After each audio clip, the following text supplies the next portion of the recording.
All right. Hey, everybody. My name's Adam Binet. I'm the Center of Excellence for Digital Innovation Lead for now. And I'm joined by my wonderful friend and colleague, Amy Tompkins. I'll let you introduce yourself, Amy.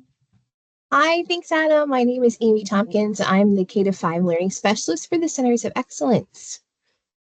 All right. So in this professional learning video, we're going to highlight the digital literacy framework. We'll talk a little bit about the purpose of the digital literacy framework, how it came to be, where it resides now at the department level. And then we're going to talk about some excellent activities and books that Amy has developed over the past couple of years. And just sort of highlight a whole slew of activities for K-5. So we'll jump ahead and talk first and foremost about the digital Mhm. literacy framework. So Amy, from the K-5 perspective, how would you, as a K-5 teacher, how would you look at a document like this or think about something like this? Yeah, so it's really important. Like sometimes when we think about digital literacy, we're thinking about middle school and high school. And I think in the past couple of years, Adam and I have really heard from a lot of schools and a lot of educators, like we need to start at kindergarten with some of these. And so when I look at this, there's six components. And so what each one of them have importance at every level of learning. But I think it's important that you do kind of like one at a time. Is there a specific order? No, but each one of them really are some skills that our learners need them from K to 12. And so what we've done, the kit also highlights each component of these and a couple of activities for each one. Yeah. And so Adam, you can talk about how important they are, but they really are for K to 12. Yeah, and I think and what Amy said is so true that in as we travel the province and talk to more educators and see what's going on in schools, the need for this education to happen at the younger and younger ages is absolutely critical. These six components, these are things that all adults, all citizens should have as Yeah. part of their skill set and ability as well. Us as educators, right, we're modeling in front of our students all the time. We should display competent use of technology in the correct ways Yeah. and things like that. And hopefully try and really lean into the positive aspects of using this technology, going from that consumer to creator, using these tools to help our educational pathway Yeah. and to help us as educators. So there's a whole slew of things that are really important, and all six of these things are very important. Digital literacy frameworks, there's tons of different ones in the United States and around the globe. Some have different components, some look and feel a little bit different but similar. Is this all encompassing? Not by any means. Technology changes rapidly. Artificial intelligence isn't exactly addressed in this document, but it is a living document. And it was created by Dr. Matt McGuire at UMB and formerly of Anglophone West. He created the document. And the full document can be seen on the Center of Excellence website. It's about 22 pages. It goes in depth a little bit more, Mhm. but this is the starting point and an easy launch pad for learning about these content areas. So digital citizenship, digital health and wellness, critical inquiry and meaning making, creativity, design, and problem solving, communication, collaboration, and computational thinking. And as we go through these, we could tease out a little bit about each one, put some meat on the bone, so to speak, to talk about them. And we've seen really good uptake across the province in schools and classrooms, jumping on board and diving into this stuff because it's really important. Yeah. And the last thing I would mention too is don't forget, no matter who you are in any of the districts, you do have technology leads and or Mhm. Yeah. mentors or coaches. They're slightly called different things. Those people have a wonderful understanding of these things as well. And if you're struggling in your classroom or looking for ideas, I really highly recommend reaching out to them. They can either like meet Yeah. with you or come in and co-teach things. It's a really great resource, so don't forget about that. And one more thing I want to mention is that next year we're moving into where we do have some bans on technology in our school systems. And so, like Adam's saying, digital health and wellness, we've heard across for the past couple of years, that's a huge issue and a topic. So we have activities for that. I would say just in the six alone, it's probably the one that most schools are seeking maybe some resources and support for. But as we move forward and perhaps limiting the use in our schools with cell phones and things like that, it's also important, like Adam said, to bring back it to a positive message tech can be used for good, and we need to use it and be creative with it and change the world with it. So keeping that in mind as we kind of move through this too. Yeah, building out those healthy boundaries and like the quote unquote ban, well, it's a necessity because the technology outpaced our ability to keep up with it in some ways. Some teachers, of course, at the high school and other levels will feel comfortable allowing their students to use different technology at different times. But until we can kind of close the gap of our knowledge through families and students and adults, sort of a necessary thing that had to be set up. But again, positivity, we're trying to go that way. Don't use it for the bad stuff, use it for the good stuff, have healthy boundaries. Yeah. And that's the name of the game. So yeah. So I guess we've answered this question by and large, but right, to set our students up for success for the future, right? Technology is rapidly changing. The biggest thing that I often tell my students, and Amy and I have talked about it as well, is technology is going to change, and predicting that is tough. Same with think about artificial intelligence from November 2022 on. But having the ability to learn new technology and stay abreast is the biggest skill set here. The critical thinking, right? Yeah. And I often talk about being ambidextrous or multilingual. Being able to use a Mac computer and a PC, those are good skills to have. Going absolutely. From a PlayStation to Xbox, I know it seems kind of silly, but again, those are important skills to be able to have to be able to stay ahead of it in the 21st century. Yeah. Okay. No, I would agree. And so the resources we're about to show you as well are cross-curricular. So they don't necessarily fit into one subject area. They can be, used in multi, times throughout the day. Also, they're hands-on, and you'll notice that they're not tech-heavy.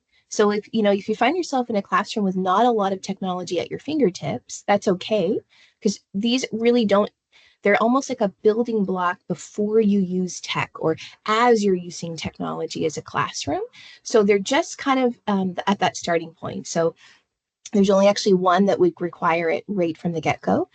So the first one, each learning activity is accompanied with a reading, a book, sorry.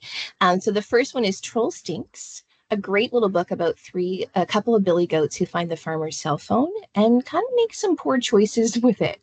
And so as we're talking about digital citizenship, it's important how learners and students and how all of us kind of act online. It shouldn't be any different than how we act in person. And sometimes we do find that actually is different.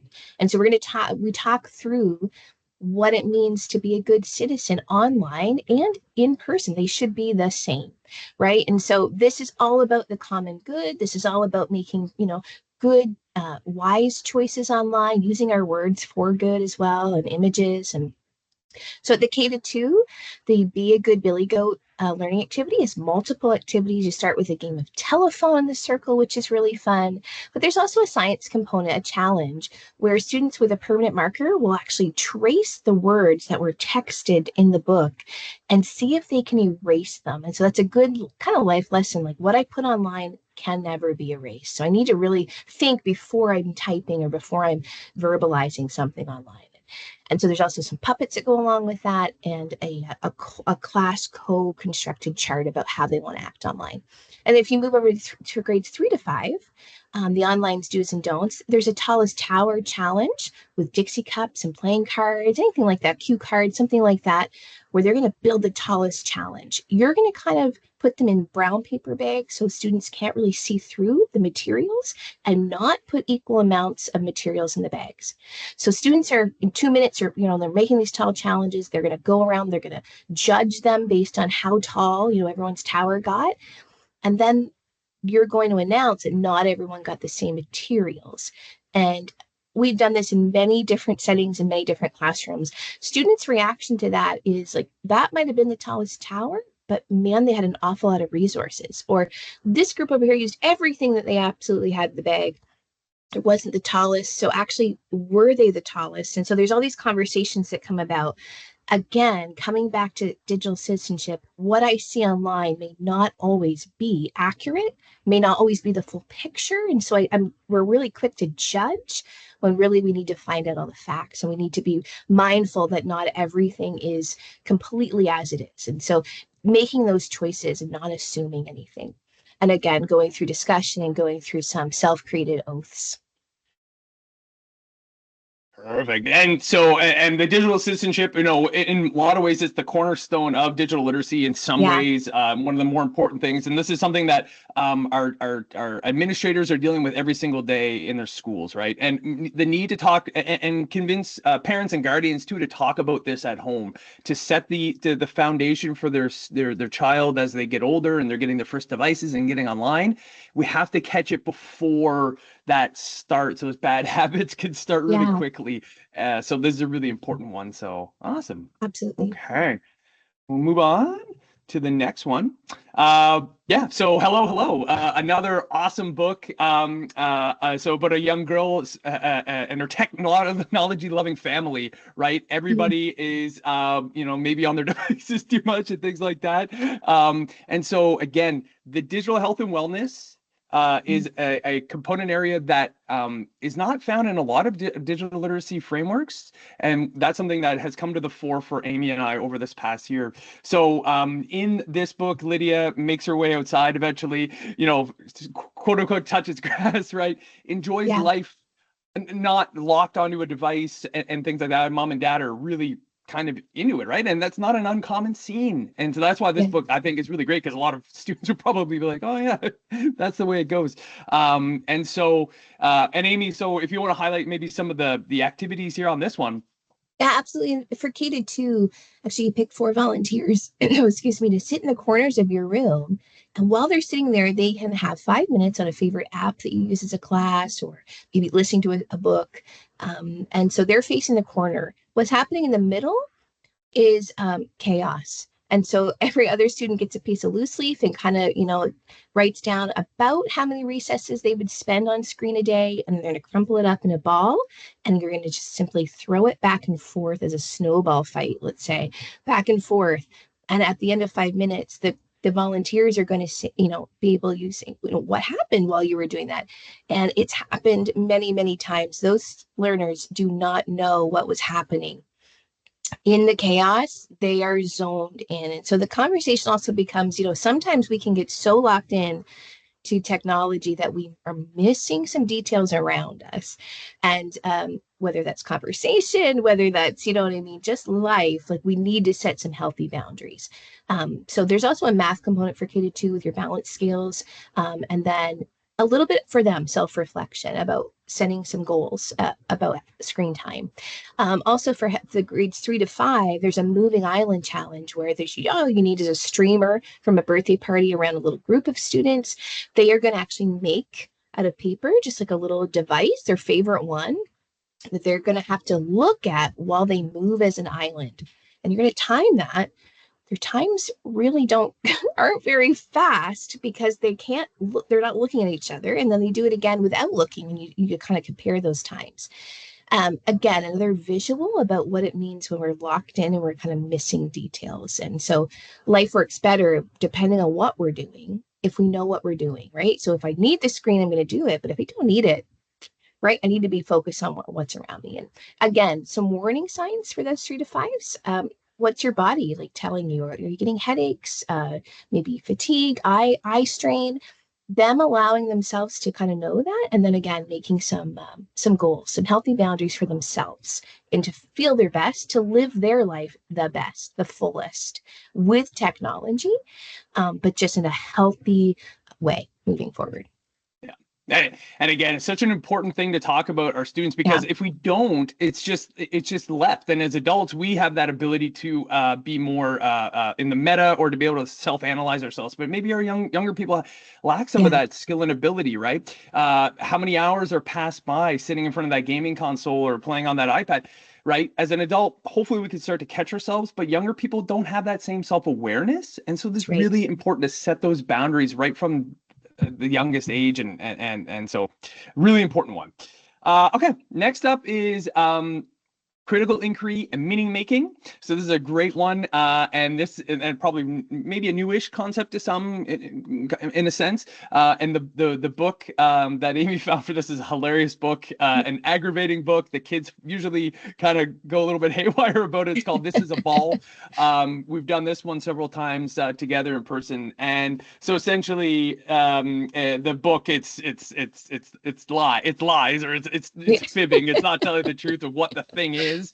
And the students kind of get outraged and all of that. But it proves a really important point about critical inquiry and meaning making, is that we have to use the technology and different sources when we're doing research and just conducting our day-to-day lives on social media, to be able to question and assess validity, right? Yeah. That ability to not be duped, to have that sixth sense, that gut instinct, is so important. And that's like that critical thinking around all of this, or the critical inquiry in this instance, is perhaps one of the most important life skills going forward, because the internet, deep fakes, fake audio, fake video, is just going to get worse and worse with AI.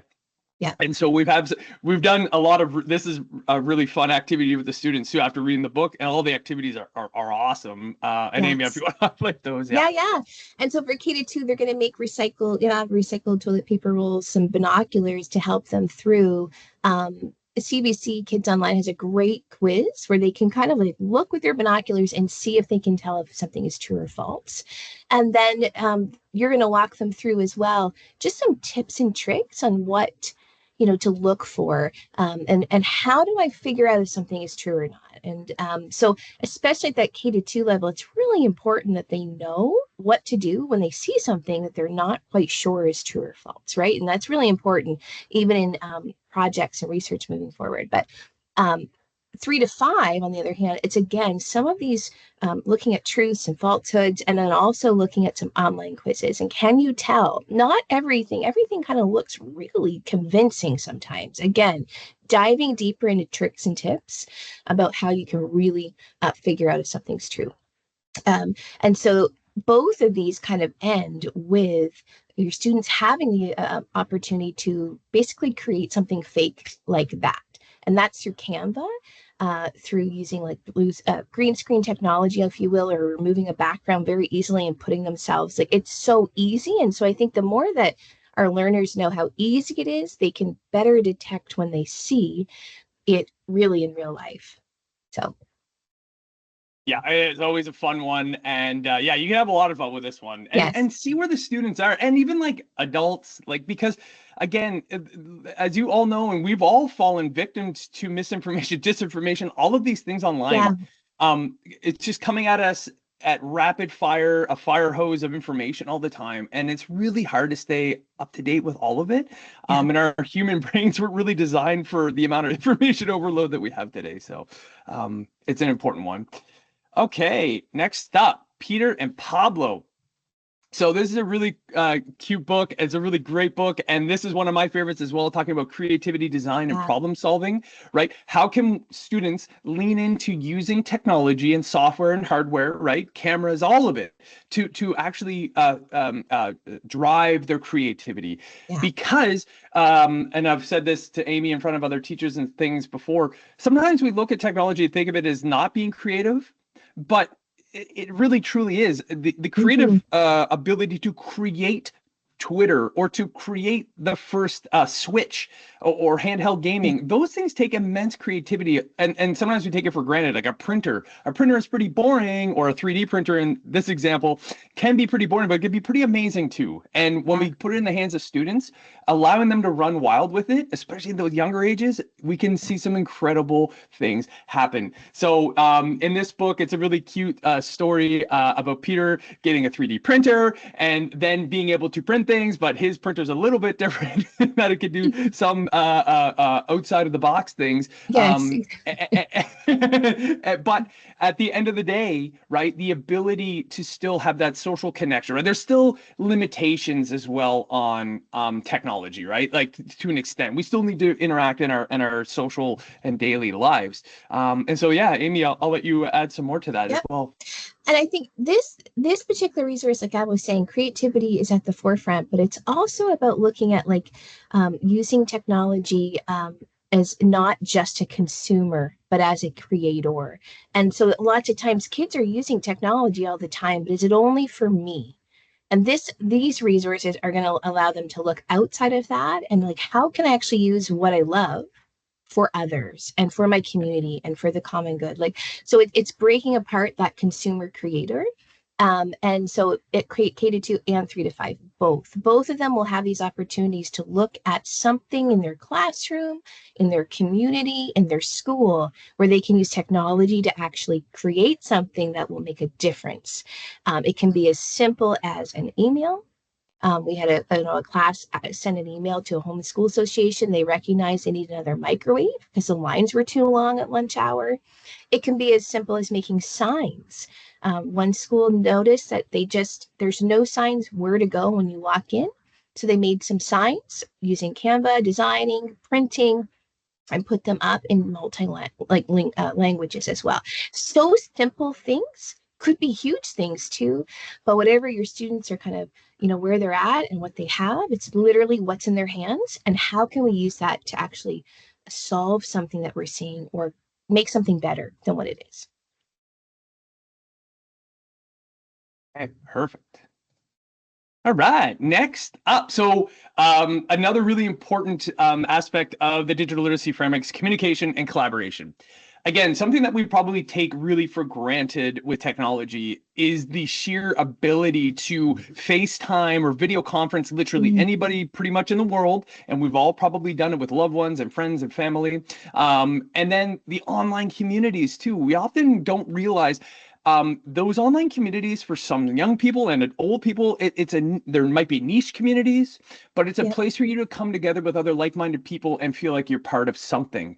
And so message forums like Reddit, different chat groups, those are all important places for people to hang out. Now there's downsides to those as well, but communicating is the whole point of the internet in a lot of ways. So trying to convince students that if we can use technology to communicate and work better and collaborate better, then it's a win-win. And so I always talk to my students about that. I always say, if we work and communicate better and collaborate better, you can get way more things accomplished in a quicker way. And the younger they learn that, the better, right? The ability to do those things collaboratively. We're so lucky how far the technology's come.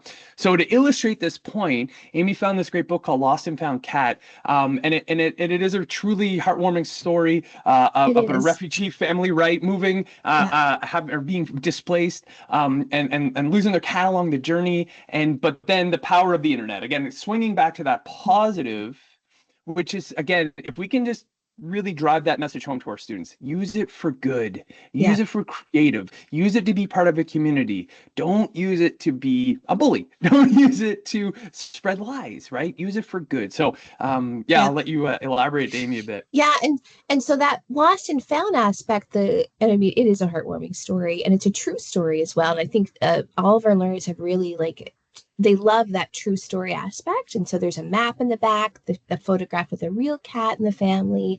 And so with that concept, there's a lost pencil in K-2 and a lost hat in 3 to 5. These would be great activities for your English as additional language learners because it's going to build vocabulary for colors and shapes and sizes. But basically, something's going to be lost in the classroom, and one student's going to go outside the room. You can give that pencil or the lost hat card to a student.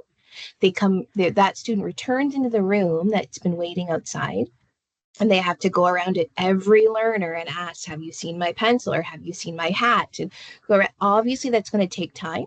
And they find the person, right? And so you can time this if you'd like. The second time around, you'll ask that student go back outside, and put the lost pencil or the lost hat in someone else's hands. And this time with a PowerPoint accompanying this, you're going to just show a picture. And so when the student returns in, they're just going to show it and they're like, who has it? And it is instant, right? The person who says, oh, I have the pencil, I have the hat. That's the power of technology. And so, that kind of shows students that beauty, that good that can come when we're helping each other and how much more quickly it helped using technology, right? So, and then from that, actually, can we learn from others through technology? We now have Microsoft Teams at our fingertips in every classroom here in New Brunswick. So for the K-2s, maybe bring in an expert and showing an authentic way of using that can talk into your lesson. For the 3 to 5s, perhaps it's a pen pal classroom somewhere else in New Brunswick where maybe your students aren't familiar with. Maybe it's a francophone. Maybe it's, a different kind of just setting, and you could set that up. We can help you set that up. But can we learn through it? Can we collaborate? Can we communicate using authentic technology it's right at our fingertips? Yeah. And I think there's power in showing that, especially at a young age, that I can communicate with somebody at the opposite side of the province with me. I can collaborate and build for the a little bit older students, of course, like put together a PowerPoint together. I know that's probably in the higher elementary, but like the ability to co-create. This would be another example of going, if you're not sure how to set something like that up, to find a match classroom. We go through your tech coaches, leads, mentors, talk to them and say, because they all know each other in those 4 districts, let's collaborate with a classroom in the opposite corner from where we're at and do something cool. That would be probably a really important life skill and marker for those young people to learn. Okay, so coming up to our final one, and at the core of a lot of this is computational thinking, a phrase you might have heard before, algorithmic thinking, different ways of looking at it. But again, what is the process that the steps that we have to go through to do anything in real life or with a computer program and coding? So we talk, and often Amy and I have done a few different examples of this over time. We'll talk about it in a minute, but like what are the steps to eat a banana? Right. And I know that's from a slightly different activity, but we'll talk about it. Or ask your students to get out a piece of paper and write the list of steps of how to tie their shoe or to make a peanut butter and jam sandwich. That's all we're talking about when we're talking about computational thinking and algorithms. Like, what is that step-by-step process? And the book that Amy found there's a really beautifully illustrated book called If I Were a Wizard. Right. And this book follows a little mouse in the woods and allows them to introduce different coding concepts as they kind of traverse through the woods. And the activities are really fun as well. And Amy and I have done several of these in person. So I'll let Amy talk a little bit about those. Yeah, so if you're introducing procedural writing, that's essentially computational thinking. So at the K-2 level, 3 to 5, we do procedural writing all the time, and so you can start with that and then just expand upon it with code. It's essentially coding, and so K-2, the magic wand coding, you can set up a really fun Minnie Mouse obstacle course either in your classroom with just simple materials, or we've done it in a gymnasium with gym equipment as well. You just need a grid. And so students are going to they're going to take turns kind of trying their best from start to finish to help. In this particular book, the aunt, Matilda, there's a windstorm and she's always late for work. So it's kind of like this storm scene, and they have to navigate over, the trees that have fallen or the rocks that are in the way, but they need to get her to work the fastest route. And so it's like 2 steps forward, 3 jumps left. And so there's all that will be included as far as directions for them to think about with a magic wand that they can make out of paper. And so it honestly, coding can be kind of magical. And so it's great to keep it like that, because it really is, we create with it. Then the 3 to 5, it's almost like a Mission Impossible. There's even the music, if you'd like it, attached. So there's wonderful missions that kind of correlate with the book and the story itself, that they kind of work in small groups, don't need a lot of materials, but they're real life scenarios that actually will allow them to know words like algorithm and debugging and function, all these kinds of things. They'll actually be a real life scenario. So when they actually use something like Scratch or code.org, those words, now they actually have meaning. And they can actually, insert them in their code. And I think that that'll bring a little bit more context, and they'll be able to use them, I guess, with more knowledge than maybe before if they haven't tried it. Yeah.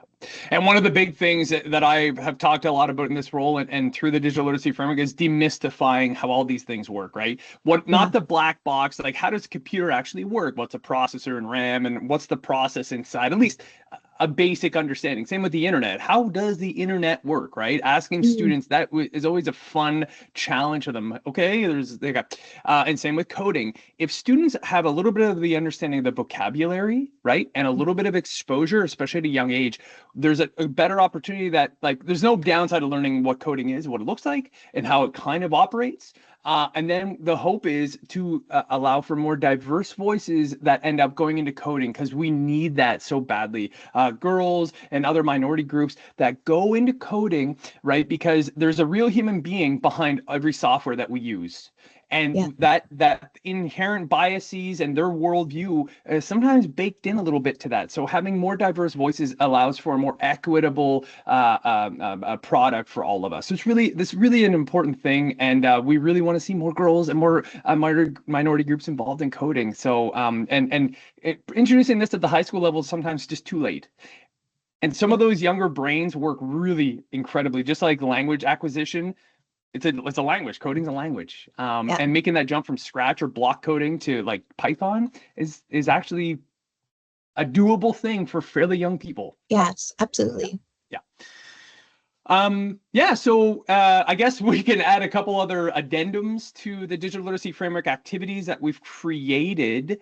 And so this was How to Code at Sandcastle. That's not a part of the 6 books to the 6 competencies, but it's all connected, obviously. How to Code a Sandcastle, another Yep. wonderful book that Amy found, and an even better live webinar activity that we've done several times. So yeah, do you want to like highlight this a little bit, Yeah. Amy? So this really will do again that computational thinking. And it's so actually, if you have kinetic sand, it's a hands-on building. And so the book actually has small problems because we know that coding really takes a big problem and breaks it down to smaller ones. And so that's what the students will literally work through the book and finding the place to build it, how much sand, and decorating it using the story as the guideline and kinetic sand. And you can get seashells or whatever at the dollar store, something very practical. They love it. There are some handouts so they can actually write down their algorithms as well. And it highlights some careers as well. So if you have students who are really interested in this and maybe it comes easy to them or they're really naturally just kind of, this is my thing, this one will highlight a couple of career options that right here in New Brunswick too, that might inspire them to continue on. Yeah. And because like realistically a student's access or ability to do coding or being exposed to coding might happen a little bit in middle school technology classes, and I know it's hopefully happening in the K-5 space in some schools in some way at times, but again, just giving them that opportunity, just giving them that chance to see what it actually looks like, because they might be truly gifted or passionate about it. Mm, And it's really there's a wonderful career opportunity, well paying, and just something to definitely think about. And it's a great activity, and it's the sort of thing that if it's dependent on the size of the school, like you know, you have a kit and it can be shared amongst multiple classes and done once a year sort of thing. So yes. yeah. And then yeah, we can kind of highlight a Yeah. couple other, yeah. There are just a couple more on our website as well. Again, with the computational thinking or procedural writing, depending on where you are. But Find the Silver Fox is how to find a fox book with it. This one can be done in your classroom using your tiles on your floor as a grid, and students kind of go through a maze as well with steps. In the wintertime, you can do this one actually outside with some snow. We did find magic snow that's also available. That you can buy at Scholar's Choice or different, vendors that you just add a little bit of water to it and actually makes snow. Again, very tactile, hands-on, but it's literally if you can code a snowman in 10 steps or less. So this one's a bit more maybe that next step, where students really have to be mindful of the steps they're choosing, I suppose, right? They're going to try to narrow it down to 10 steps. And they'll also learn about the history of a snowman around the world. And the other one, we do have another one, I guess, Adam, too, the 3 to 5 bouncy ball boundaries that just was loaded to the website. And that Yep. one's tied to the healthy boundaries and digital wellness kind of column of the framework or whatever. And so that one's just bouncy balls and keeping them contained. Yep. But another kind of resource, too. Yeah, no, and I can pull that up just to show it off on the site really quickly here. Yeah. So yeah. that one was just piloted this spring with a great school in the South. And it was a lot of fun. Again, just need bouncy balls, maybe some recyclable materials, let them just add it. But in the end, a lot of the learners, there's kind of a parallel to I'm building a boundary for my bouncy ball. We need it to bounce, we need it to roll, we need it to do all these things. And the same in our own life.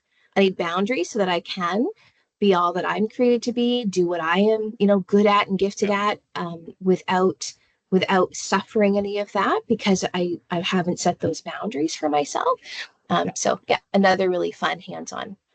Yeah. And again, it's just about starting that conversation, right? All of these, starting a school-wide conversation, you as the educator, like communicating to home to talk about, here's what we're talking about, maybe sending the poster of the digital literacy framework. That's a printable, nice color thing you could send home so that parents put it on the fridge, put it in your classroom, just make it visual, talk about this stuff. We're in the 21st century, technology is moving at a rapid pace. AI, quantum, there's cybersecurity, there's so much going on just to even have it front of mind. And then, like what I'd say is also on our site, we do have a map, like kind of a primary or indexed place where you could get all of the activities and files. So everything is linked here. Everything is all the activities, the K-5 or K-2, 3 to 5 are all there. I've included the Sora links underneath the books. That several of the books are available on Sora. And as well, there is a handout to like a more polished version of the same thing that we could send off as well. But yeah, so that's sort of the general overview.